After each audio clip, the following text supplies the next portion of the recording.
What's up? Hello, greetings and all that stuff. And most importantly, welcome to my first ever Rank and Rave video, which might easily be the last one as well, but all the more reason welcome anyway.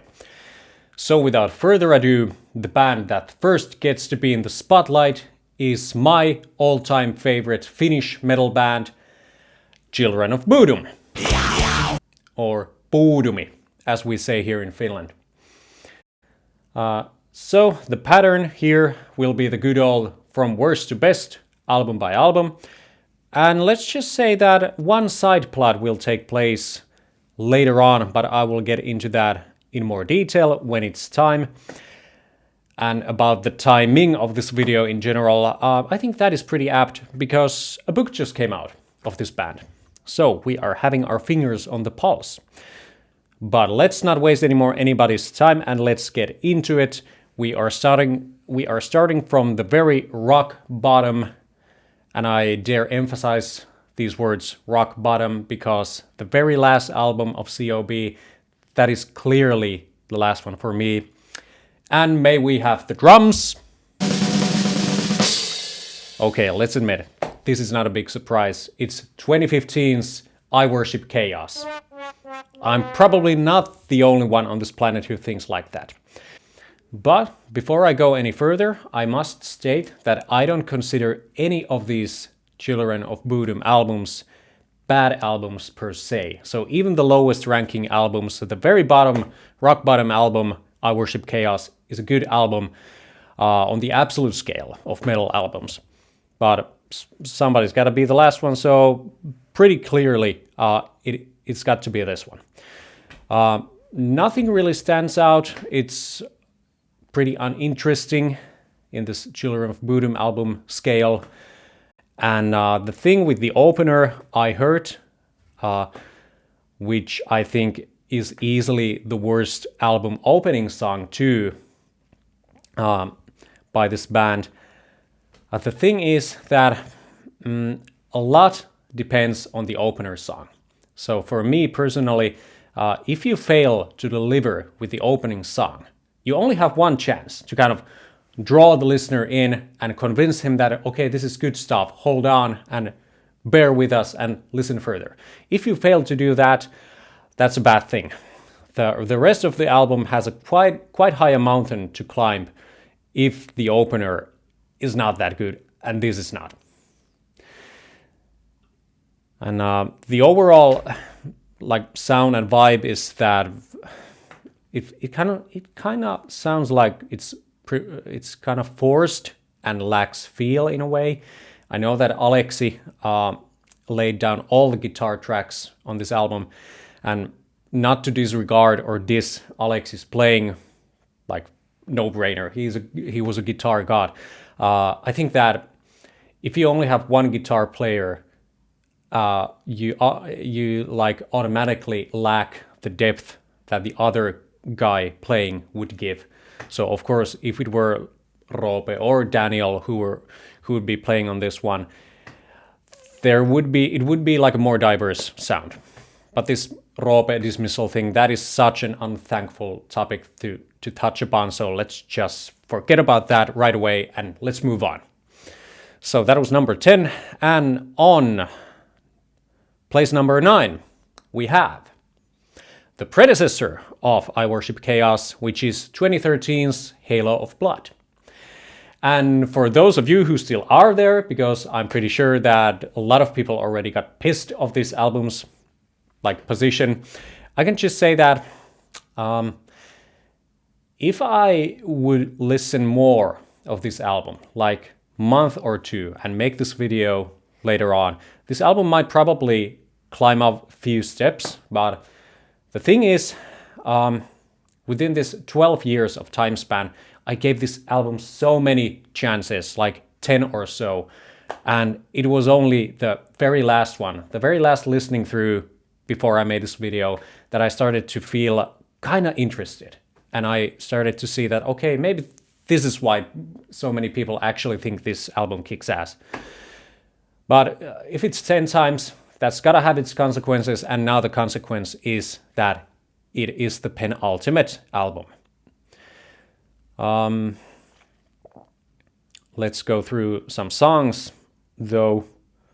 So it begins with Waste of Skin, and the opening melody actually, and the licks, they are very good. Yeah, gotta admit. The title track, that is very brutal. Scream for Silence, yeah, gotta appreciate the effort to make a less predictable, intricate style sounding metal ballad of sorts. But me being such an predictable guy with ballads, I would rather pick like 9 times out of 10, I would pick like Nothing Else Matters or November Rain to listen to and not Scream for Silence and its weird scales. But yeah, I appreciate the effort. Transference is probably the best track on the album. The intro is very like intimidating sounding, but then the rest of the song kind of caves in a way. So it quite does not deliver the goods that the intro sets. But the album as a whole, it stays where it is, even though I now started to kind of reconsider going through the songs, but it will stay on place 9 until further reconsiderations. Cool album cover though. That is like one of the better album covers by them. So at the same time, it's very like creepy, but then again, very soothing. I kind of feel relaxed looking at that one. And speaking of covers, the next album is quite the opposite from Halo of Blood's cover. So on place 8, with an absolute mess of a cover, we have Blood Drunk from 2008. So just briefly about the album cover, which is of course not where the emphasis of this video is, but nevertheless, I can kind of barely distinct the Reaper. Yeah, I can see the scythe and just basically blood spilling all over with black like background. So not interested. Yeah, I don't like that one. But about the album, I think I like it a lot more than the cover. But then again, when the album first came out, it was kind of a letdown. And given that it came on the heels of the highly successful, commercially successful Are You Dead Yet, that was pretty predictable.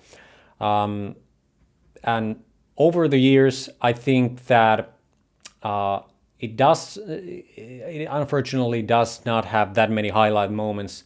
So I would kind of describe this album as full of very decent filler tracks. So that is like a very mediocre thing to say. So about the very like few highlight moments, Tie My Rope, that is probably the last kind of hit single type of COB song that really meets the standards of the older stuff. So that is top-notch song. But yeah, what else is there? All those filler tracks, of course. They have many like... I wish I liked this album more, because the overall vibe is that it's probably the most thrashy albums of COB, like considering the riffs. But then one individual song that deserves a whole fun fact of itself is the track number 8, Banned from Heaven. Good track, yeah, no complaints. That is actually like, well, it's not Every Time I Die, it's not Angels Don't Kill. But the thing is that I have very clear memories of visiting some metal and rock-oriented website, and they had, like, this was years back, they had their own top 5 COB song ranking, and guess which song was number 5? Like, what the are they thinking? So I don't know if the term rage bait even existed back then, but that was a rage bait. It was outrageous. I mean, it's a good song. I could consider putting that in the top 15, even though that kind of hurts a bit. But come on, top 5. So was it really that the guys were like thinking that, we have Downfall, and what else do we have? We have Band from Heaven. Let's put that on place number 5. Yeah, that's the stuff. No, not cool. That is not true, even though everybody has their right for their opinions. Just a brief edit at this point. I revisited the website, and it turns out that the ranking order came about as a result of a fan poll. So, nevertheless, the fans who voted for that song to be that high must be out of their minds. Let's continue. Okay, that was about Band from Heaven, and that was pretty much about Blood Drunk. Moving on, we are reaching the album number 7. But before I reveal which album that will be, I'm just going to say that the 2 previous albums that I already discussed and this one, these 3 probably had the closest battle between each other. So depending on the time of the day, they might easily swap around.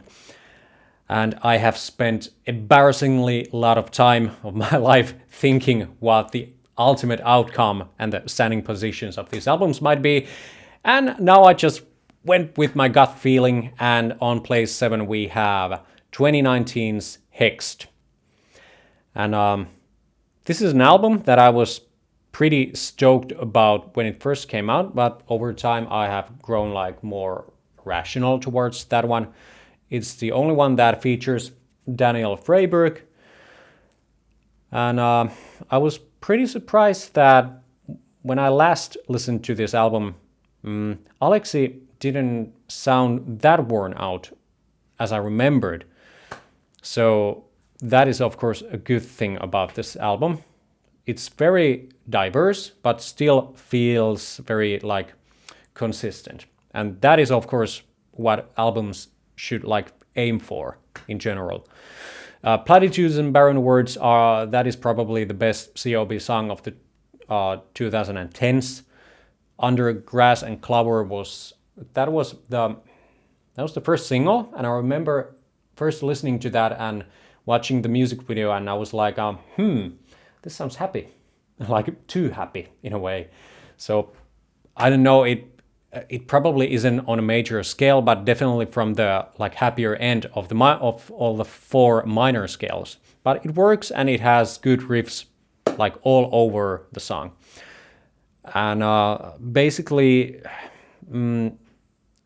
all the 7 first tracks, they have something to offer. So yeah, pretty decent stuff. Yeah, and of course you gotta appreciate if a band, after so many years and after like kind of failing 2 albums like down the road, if they succeed in like getting back on the track and putting out a very good album after a couple of years. So yeah, maybe that was why I put that album above Blood Drunk and Halo of Blood at the end of the day. Okay, then we have album number 6, and this is an album that many people tend to absolutely hate, and at this point many people of course can guess which one that will be, and that would be 2011's Relentless Reckless Forever. And like I said, many people hate this one, but I proudly defend this one, and its kind of unique sound. It's definitely the more like a different sounding album in the whole discography of the band.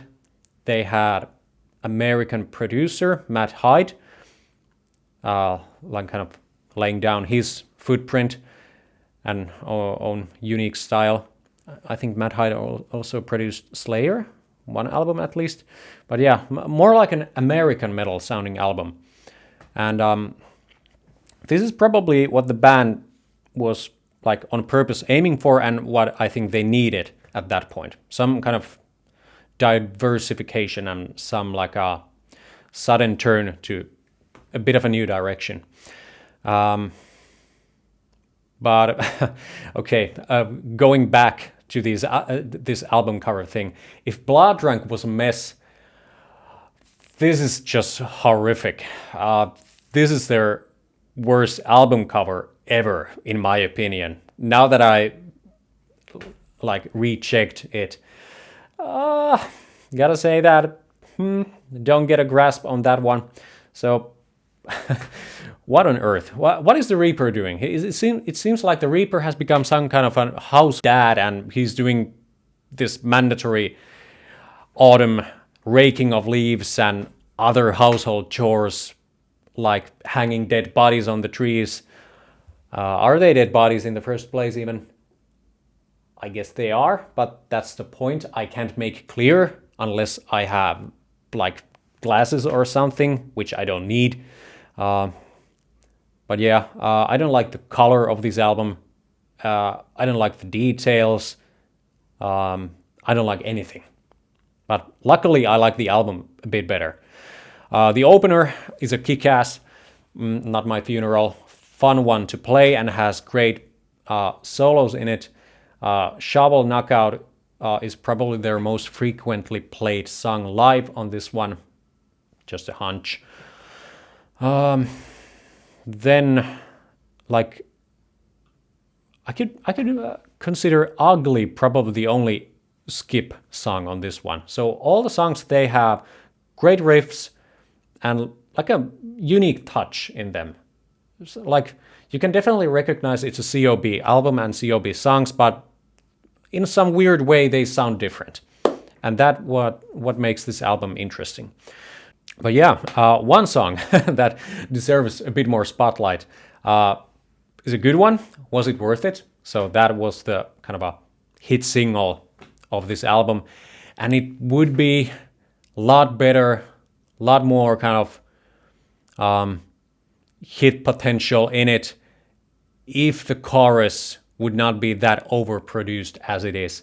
So I know that the point in COB vocals and lyrics is not to make like absolute clear of everything, but in the Was It Worth It chorus, I have hard time like making clear if that is a human being like singing there in the first place. So instead of like making it like a very how would I put it, like a raspy vocals like Are You Dead Yet or Hate Crew Death Roll like choruses, they decided to go for this overproduced like static wash sounding style, and that pretty much destroys a whole lot of that song. But other than that, that song is a very good one, and it has great like rocking groovy solos by both Alexi and Jan and even Roope.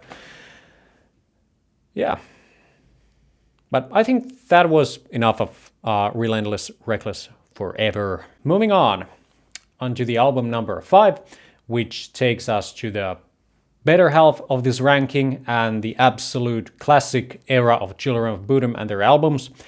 We have their best-selling album to this date, Are You Dead Yet? And this was around the exact time when I started doing like more deep dives into this band. And many songs from this album are like, I know them, like I can remember them by heart from start to finish. And if you consider this album as a whole, this is where the things start to get a bit more complicated. Because the previous album, Relentless Reckless Forever, which I'm already kind of tired of saying, it's such long words and such a tongue twister for a Finn, those words. But anyway, that is a solid album as a whole. But Are You Dead Yet? Quite not, because the first half full of absolute classics and hits, and the latter part is like don't know. Yeah, not that great actually, but hey, it's Are You Dead Yet? How could I put it like below Relentless and so on, and the other albums? So not an option. Such classics.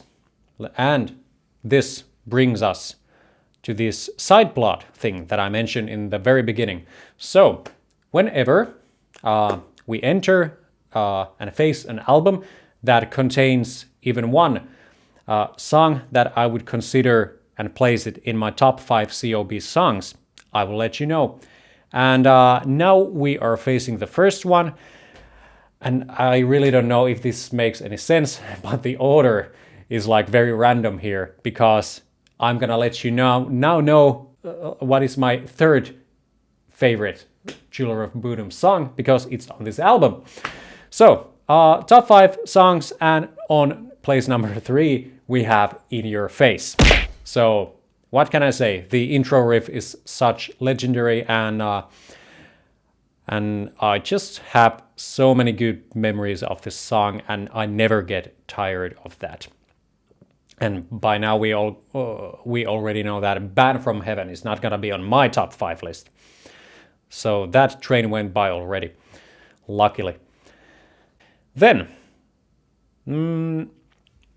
on number 4, we have their first album ever, Something Wild. And truly the assets for this album is the raw, very true to itself energy of youth. This album was not played on click, and maybe that's why it sounds like it's like it has that sense of danger in it, truly. And you can say that you can truly hear that. Okay, well, not everything is not perfectly like in place, but this was pretty damn difficult music to pull off.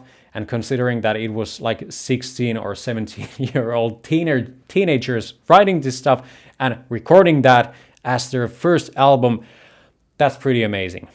That is something that everybody should consider. And we have 2 songs to appear on my top 5 list from this album.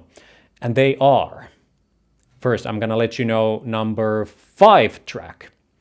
And that song also deserves the label of the most undermined Children of Bodom song ever. And ladies and gentlemen, that song would be In the Shadows. Like, just sheer perfection of combining elements from black metal, death metal, folk metal.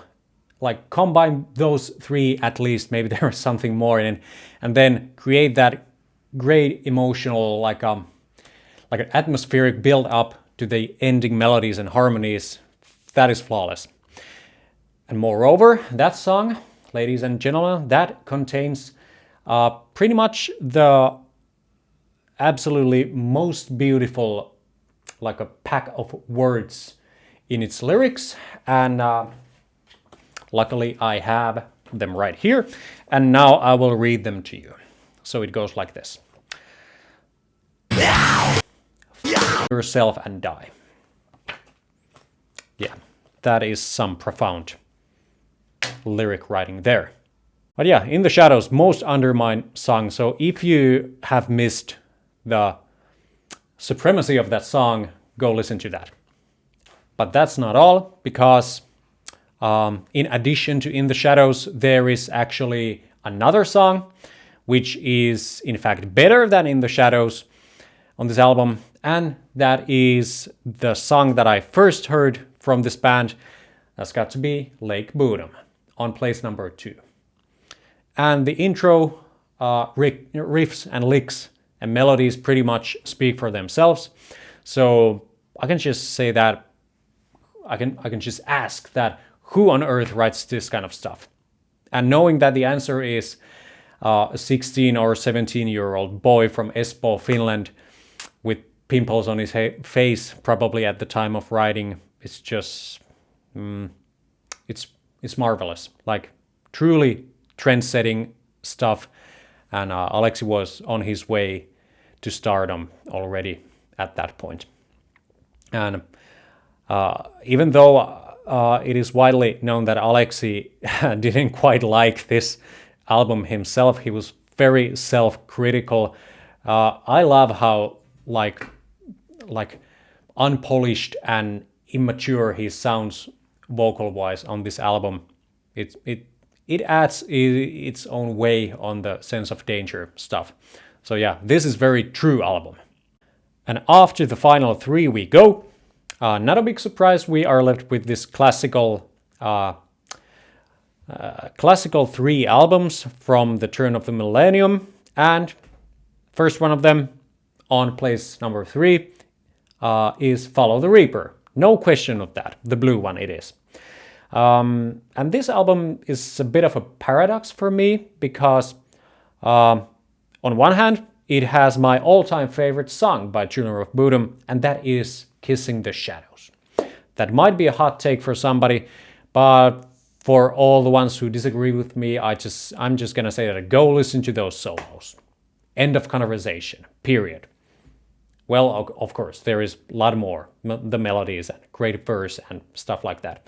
But yeah, in a way, I never get tired of Kissing the Shadows and constantly find myself thinking that that is their best work of art as a song. Then it has Follow the Reapers and Every Time I Dies and Hate Me's, of course, very classic stuff. But then the other side of the coin is that I don't like the sound as much as the 2 albums that are remaining. I feel like this Follow the Reaper that they recorded and produced in the Astia-Studios. In fact, I'm not sure if it was produced in the Astia-Studios, but nevertheless, they recorded that in Sweden. The guitar sound is, it might be a bit too sharp. It's clearly different sounding than the ones that they made in Astia-Studios with Anssi Kippo. And I prefer those albums, sound-wise. But yeah, great hits, but many fillers as well. So basically all the other songs, all the ones that I haven't mentioned yet, okay, let's take Bodom After Midnight apart from those, but all the ones that I now haven't said and mentioned on this album, they are complete fillers for me. Yeah, that's my ultimate honest opinion. But yeah, even though Follow the Reaper is number 3 for me, I can definitely understand if somebody puts this as their favorite, because this is, of course, one of their most legendary stuff. And speaking of legendary, we gotta consider the artwork again for a moment. Because the thing is that if you are a Finn and you went through your junior high years in the first decade of 2000s, and you managed not to spot anybody wearing this album cover or Hatebreeder cover on their t-shirts, you basically must have been blind or something. Or maybe you were just an average teenager and looking at your toes all the time. Because what people don't always realize, people who are not from Finland, is that this was mainstream back then in Finland. Weird times. But before I let you know what the order of the 2 highest ranking albums is, I'm just gonna stop for a while and emphasize the fact that the actual legacy of this band, and Aleksi in particular, is it is the fact that those guys, they inspired a whole generation to pick up the guitar, bass, synth, or drums. And of course, Aleksi, he was the main man in this band. And sadly, his untimely passing in 2020, of course, it added some weight on his legacy. But nevertheless, Aleksi was among the guys like Hendrix or Van Halen or Kirk Hammett or Zakk Wylde, in the sense that he was the absolute ultimate source of inspiration for a whole generation. So that is something that not everybody does. So may he rest in peace.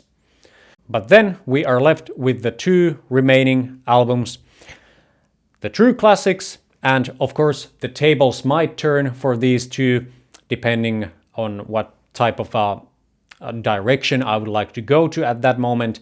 And at this very moment, silver goes to the album Hate Crew Death Roll.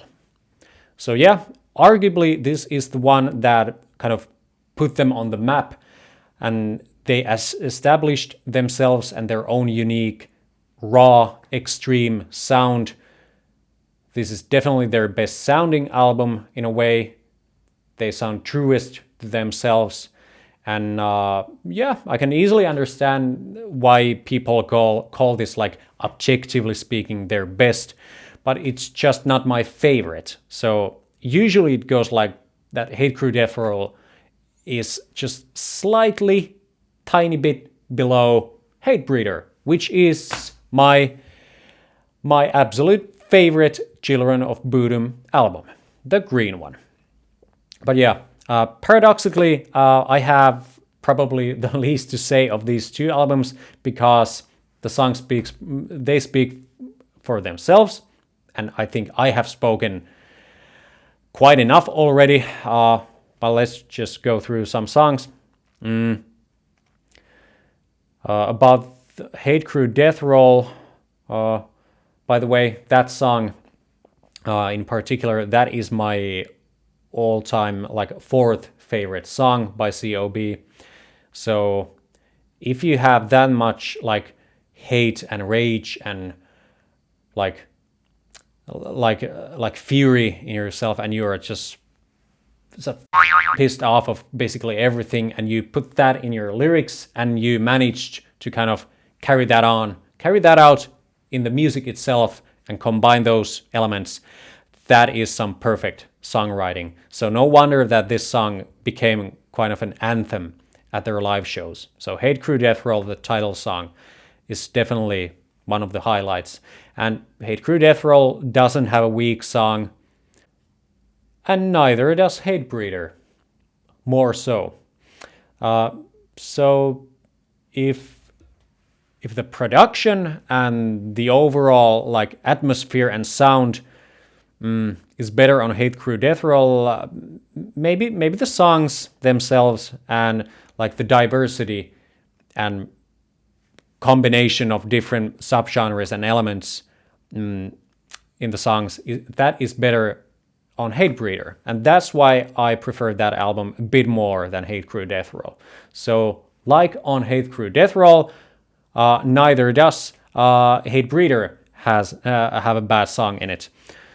So yeah, I know that Children of Bodom, their title track, was written already in the era of Something Wild, and if that song was not on this album and it were on Something Wild, maybe it would put Hatebreeder actually below Hate Crew Death Roll, and maybe Something Wild might be one step like above. Who knows? But yeah, and paradoxically enough, this ranking has been full of paradoxes, by the way. We now notice that though the green one is my favorite album, it does not have a song within my top 5 songs, even though Hatebreeder is definitely, the title track is definitely like among the runners up. Like Hatebreeder and Follow the Reaper might be number 6 and 7. But yeah, such solid pack of songs that neither is kind of above the rest, and that pretty much seals the deal for this album. True masterclass, and my favorite. So we are now through, and as a conclusion and as yet another side plot, I decided that I will now give you a bit broader perspective on this ranking, and decided to ask my bandmates what their favorite COB album might be. So a brief jury ranking by Detonator X, my band, which you can, by the way, listen to on all the streaming platforms, goes like this. Starting off with our drummer's pick, Olli, he chose Hate Crew Death Roll. Samu, the guitar player, chose the blue one, Follow the Reaper. Then we have two Are You Dead Yet guys, our Swedish singer Marcus and Nico, the bassist, which you can, by the way, tell that he is the bassist. And then Veeti, one of our guitar players. We have 3 guitar players. He chose Hatebreeder. Or to be honest, he was kind of 50-50 between Hatebreeder and Are You Dead Yet? But then I decided that, okay, we already have 2 Are You Dead Yet guys, and somebody's gotta agree with me, so I'm not gonna look that stupid alone. So that's it. Thank you for bearing with me. I appreciate it, and I thank you, even if you stick with me even 1 minute, because this was quite a long monologue. And now it's done. So now I will just wish you a good day, and bye bye.